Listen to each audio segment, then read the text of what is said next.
Hi friends, welcome to my kitchen. Today I'm showing you exactly what I'm making for my family this week. 3 easy dinners, a quick breakfast, and a cozy dessert to keep us going. If you're in that season of juggling kids, chaos, and trying to get real food on the table, you're in the right place. I've got simple recipes, real-life shortcuts, and zero perfection here. So let's dive in and make your week a whole lot easier. I've got a free fall dessert recipe guide linked in the description below with 5 different recipes that I love making this holiday season. So make sure to also check that out. We're gonna start off by cutting our onion.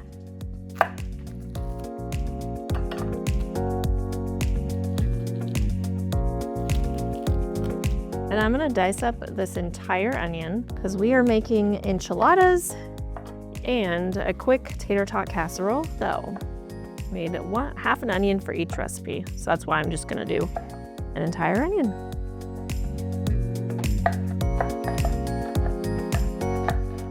And I always fry when I'm cutting onions, so I'm gonna use my good chopper because oh my gosh, it's already getting to me. Oh man, this is strong, my eyeballs.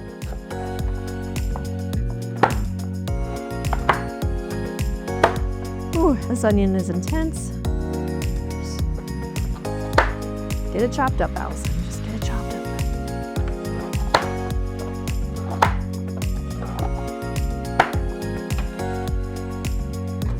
All right, so since we are making 2 different beef recipes, I've got 2 pounds of ground beef here, and we're gonna brown that up in the same pan.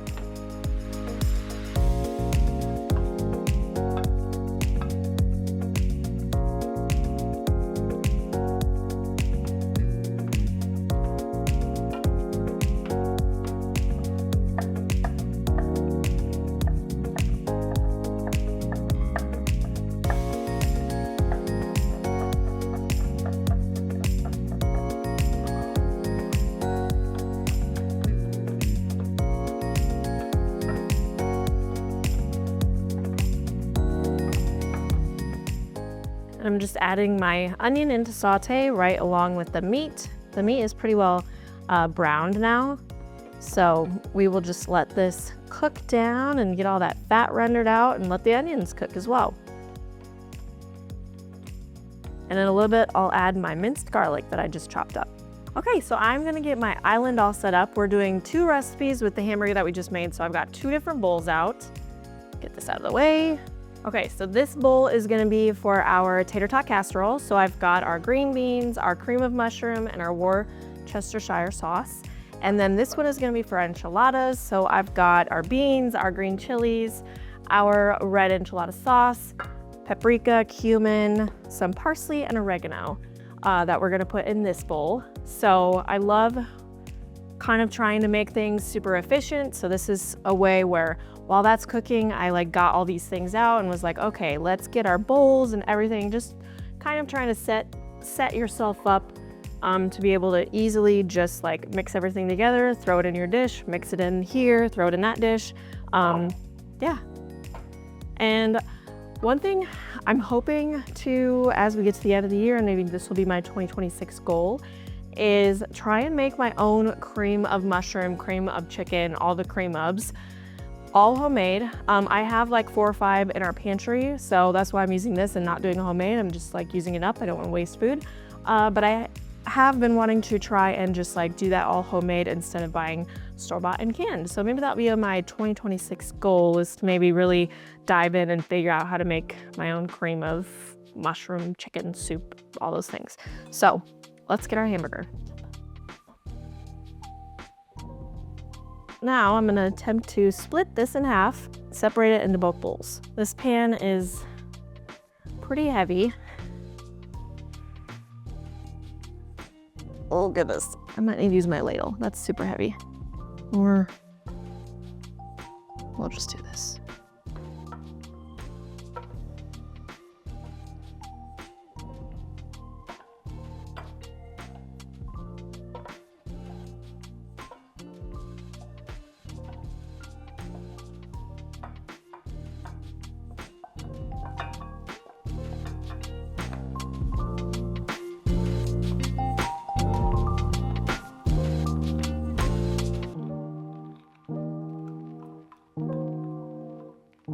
And these are the mild chilies. Since we have a toddler, I don't want to make it too spicy to where she doesn't want to eat it. So choose your spice level on if you want to, you know, buy the hot chilies or add in some cayenne pepper or some red pepper flakes. I'm not going to do that because I know she will not eat it if I make it too spicy. So choose your hotness level and go with that.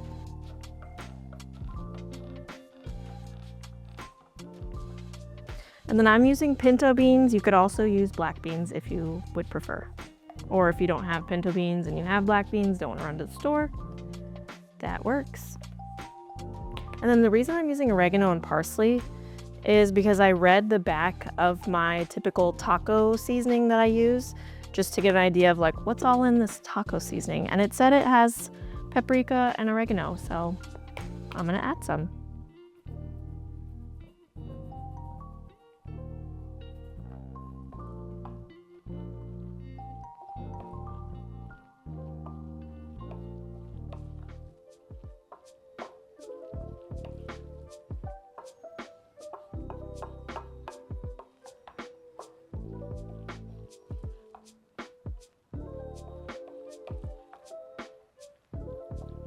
All right, next up, we're gonna mix our tater tot. Yes, tater tot casserole. Ah, my brain just froze there. Okay, we're gonna mix up our tater tot casserole meat.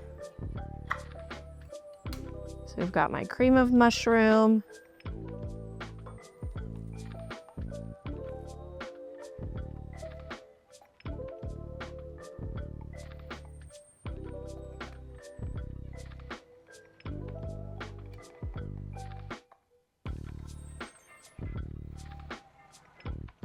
And then for our Worcestershire sauce, I'm gonna do about 2 tablespoons, and hopefully I can eyeball this pretty well. Okay. When I measure that, I just kind of go on vibes, like what I feel like is 2 tablespoons.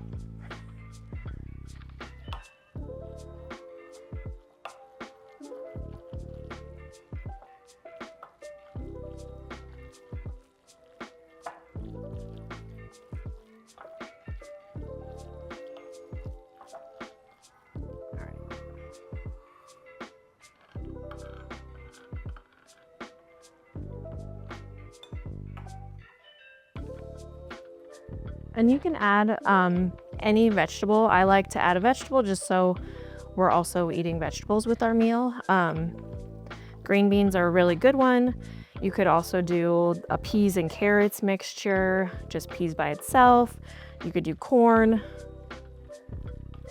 I tend to stay away from corn because it doesn't really digest and there's not like a ton of nutrients and like health benefits to corn. I love corn and will totally eat it off the cob, but I typically try to save that for like sweet corn or something else. I'm gonna add a vegetable as something I like to add: green beans, peas, carrots, that kind of thing.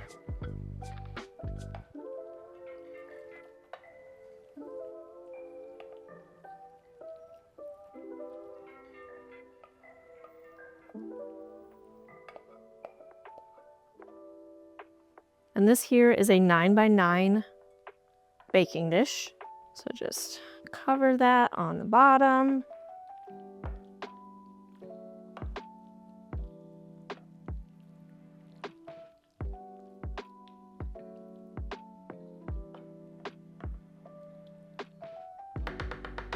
All right, I'm gonna add a layer of cheddar cheese. We're gonna finish our tater tot casserole dish first, and then we will roll our enchiladas.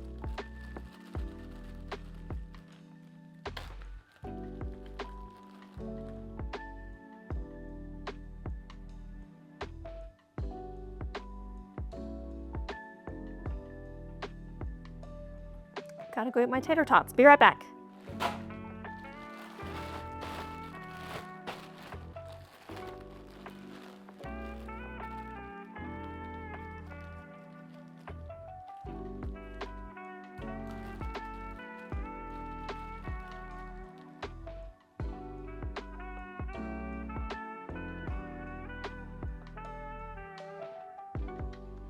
Tell me in the comments, are you a perfectionist that has to have your tater tots lined up in rows, or are you like me and you just dump it on here? I feel like I'm definitely more of a type B person. I like to be organized in some ways, but some stuff I'm just like, nah, throw it on there.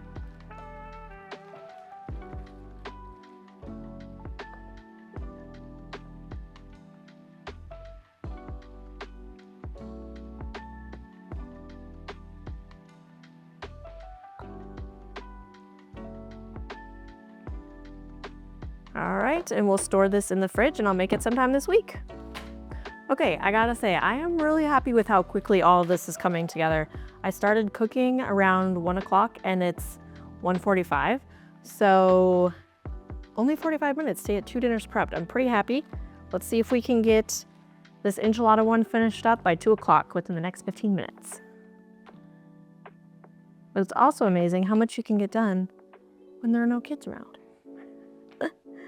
They're currently at my mother-in-law's, well, my in-laws, my mother and father-in-law's. So it's pretty nice. Just got the kitchen to myself. But I will say, I do also do a lot of cooking with them around me, so don't always get this luxury of being solo in the kitchen.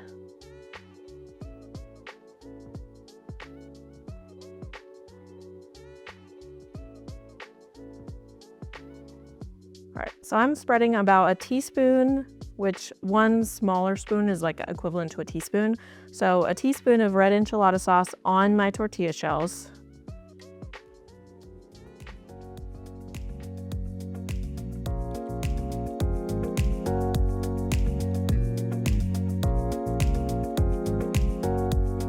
Spoon of this down the middle.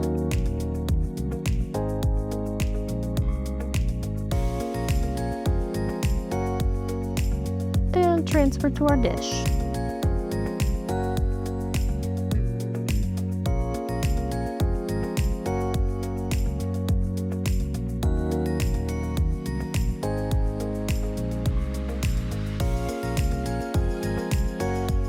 And then I'm putting them in a glass 9x13 baking dish. So just so you know the size.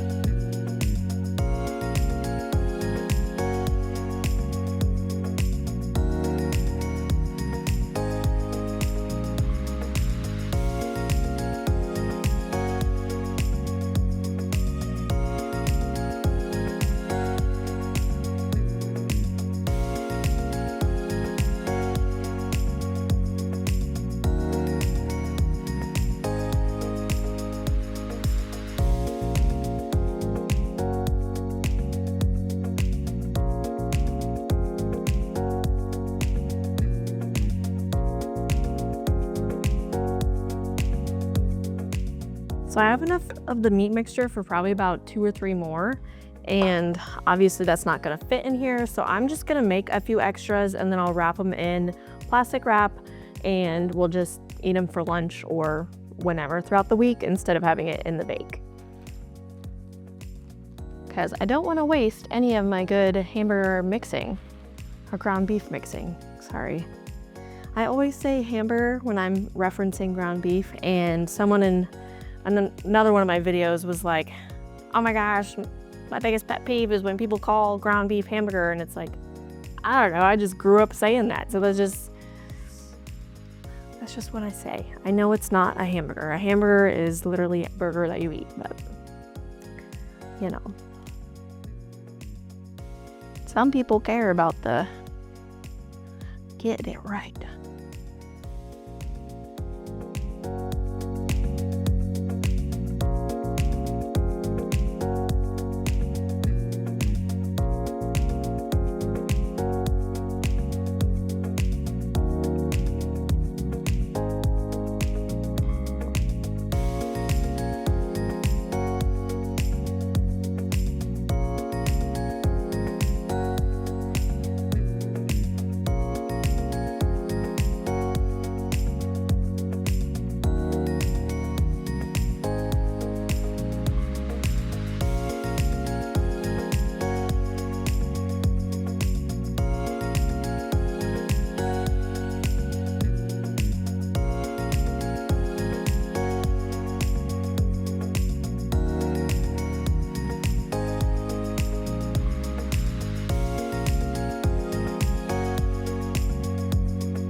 Okay, to finish up our enchiladas, I'm gonna pour the rest of our enchilada sauce over the enchiladas.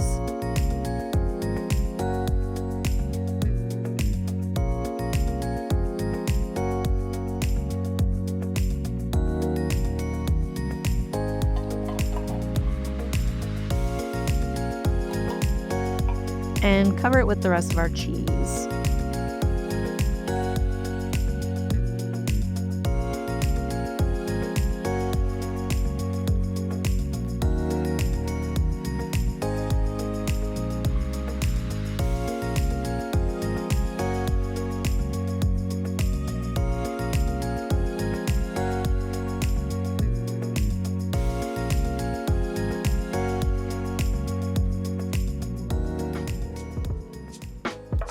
Okay, and here's our enchiladas.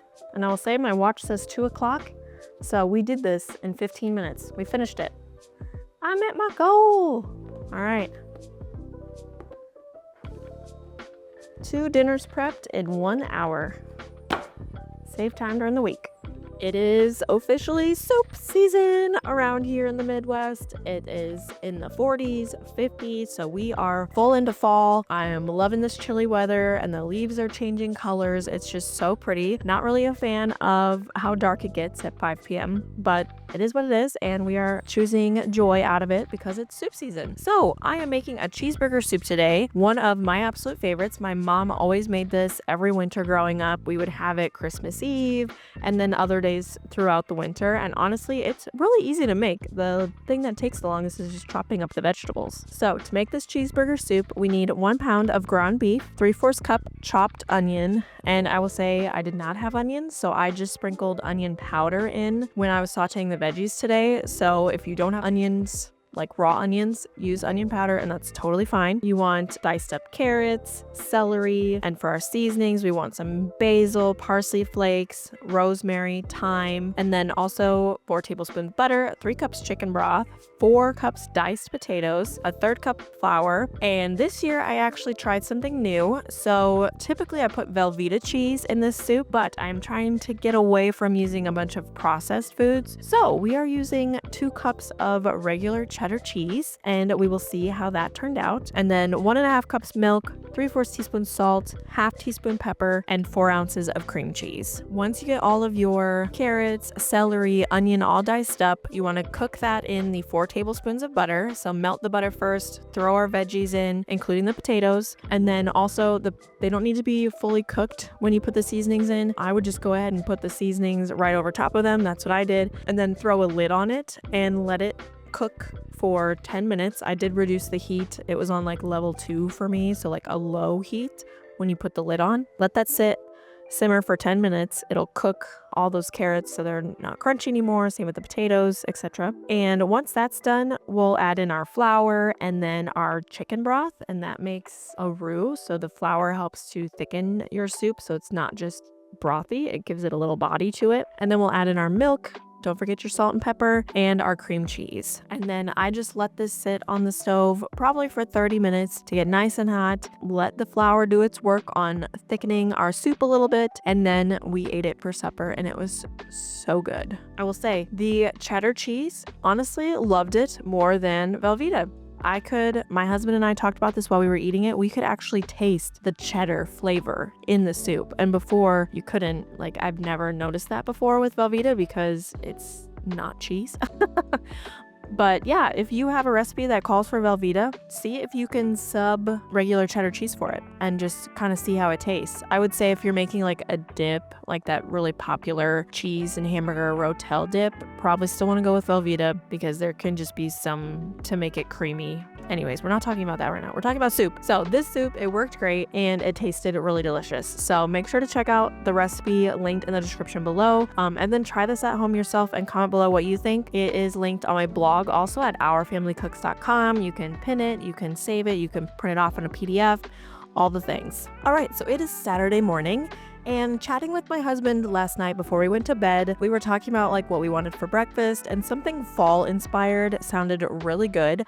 I had bought brioche bread from our local grocery store. They have a bakery and I forgot it was in my freezer, but my husband reminded me and I was like, we can make pumpkin French toast. And this brioche bread, I had it in the freezer because I wasn't sure when I was going to use it, so I didn't want it to go bad. And it is still so soft. So I have honestly never made a homemade brioche bread, but I really want to try it and see kind of what the differences are, because even after it being in the freezer for like probably a week, it is still so soft and feels fresh when I cut into this. So anyways, yeah, we're gonna make pumpkin French toast this morning, and the ingredients you need to make pumpkin French toast are 1.5 cups milk, and I prefer using whole milk. You can use whichever kind you want. If you want it to be a little creamier, I would suggest either whole milk or heavy cream. 5 eggs, 1/2 cup pumpkin puree, 2 teaspoons vanilla, cinnamon, and pumpkin pie spice. And I would do about 2 teaspoons of cinnamon and then also a teaspoon of pumpkin pie spice. So you want it to really be nice and flavorful. Fun fact, pumpkin by itself is not really that flavorful. If you just made a pumpkin pie without any spices, it would not taste like a regular pumpkin pie. It's all the spices that you put in it that make it really taste good. So definitely don't forget those. You can also add brown sugar if you would like. That's optional. I did not add it. We always put maple syrup over top of it, so that's where our sweet component comes in, but I like to leave sugar out of breakfast as much as I possibly can. And to cook our French toast, it's really easy. Just want to make sure we get our skillet nice and hot. I threw in a couple tablespoons of butter so it doesn't stick to the pan, obviously, and then just dip both sides of your bread in your egg pumpkin mixture and then toss it on your hot skillet. I would wait until your skillet's nice and hot so you get like a when you throw it on there. But if you don't, it's not a big deal. Just wait until it's cooked, and you might just have to wait a little bit longer because your pan's still heating up. Flip it on both sides. Make sure when you turn it over, there's still no like runny consistency, because you want to make sure your eggs and everything cook properly. So as long as it looks nice and golden brown, you should be good. I probably had it 2 minutes on each side cooking. So then once you flipped it a couple times, take it off. I like that our oven has like this nice warming burner in the back, so I can keep my plate on there. I do this with pancakes or waffles, and it just like keeps stuff warm while I'm cooking. So if your oven has that, make sure to also utilize that because it is really nice. Other things you could serve along with this French toast would be sausage links or sausage patties. You could do some bacon.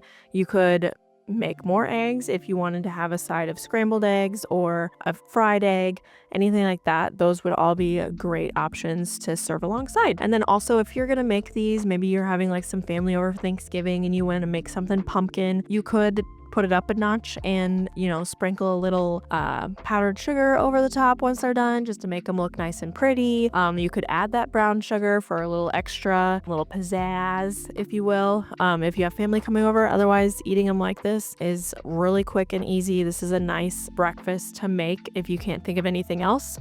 And it's something different that you don't always have, like waffles and pancakes. At least in our house, that's our go-to, is usually waffles and pancakes.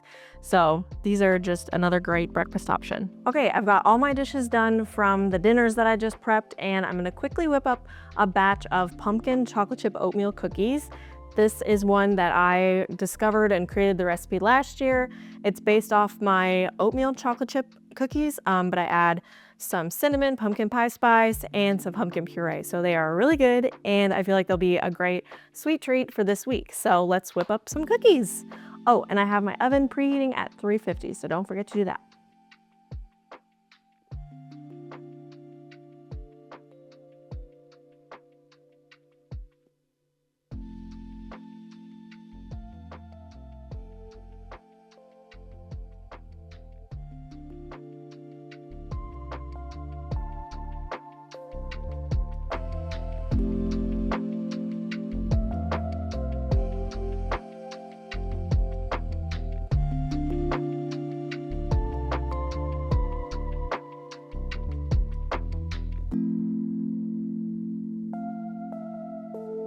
All right, so we got our batter, and I just need to add the chocolate chips.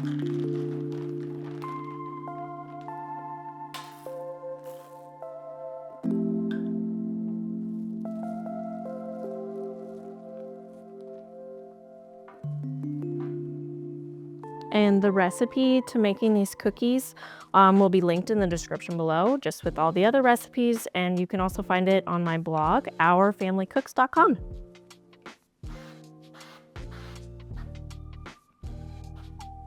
I'm gonna use our big cookie scoop just because I feel like making some nice big cookies today.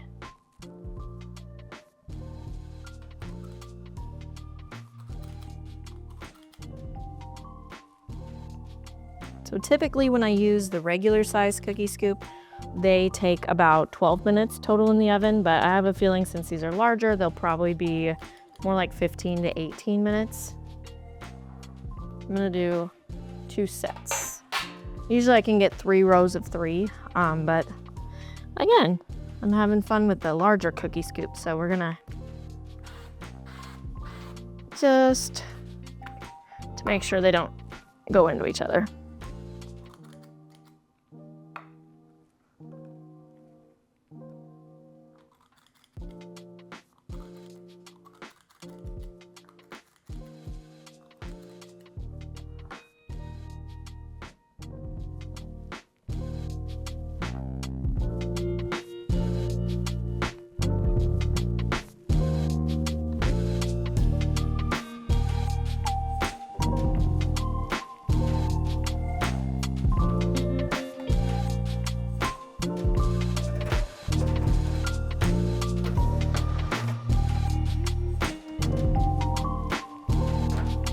Set my timer, we'll start with 15 minutes.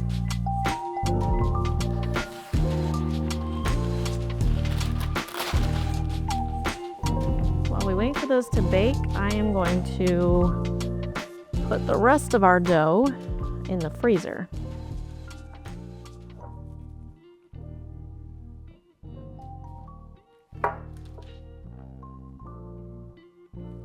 This way we can pull it out at a later date. The dough's already made, and then we don't have to worry about making the dough.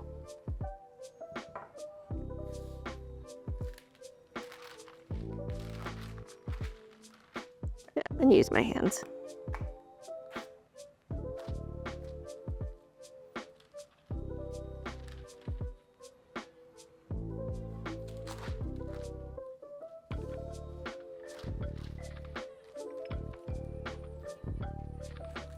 Growing up, this is always how my mom froze extra dough. We'd make it like into a log shape, and then we can just cut it into dough pieces when you're ready to take it out of the freezer and eat it.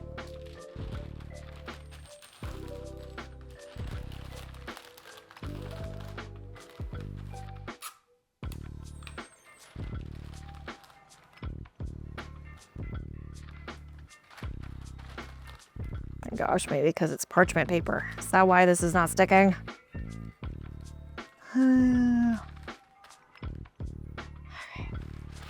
Scratch that. Okay, well that's super frustrating. I am limited on time right now, so I think I'm going to put this back in my bowl, save it in my fridge, and then later tonight, after kids are in bed and all the things, I will form it into balls, freeze them, and then put them in a gallon size Ziploc bag, because it's just not working right now.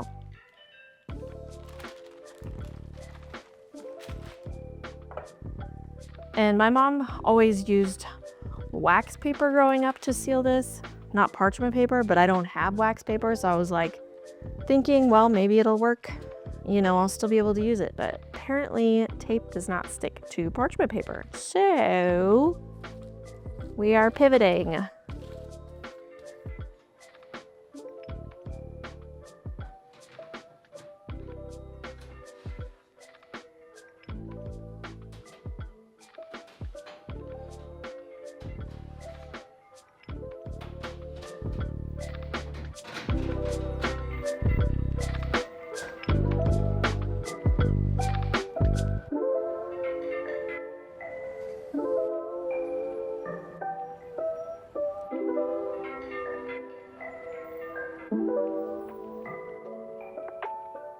The cookies ended up turning out so good.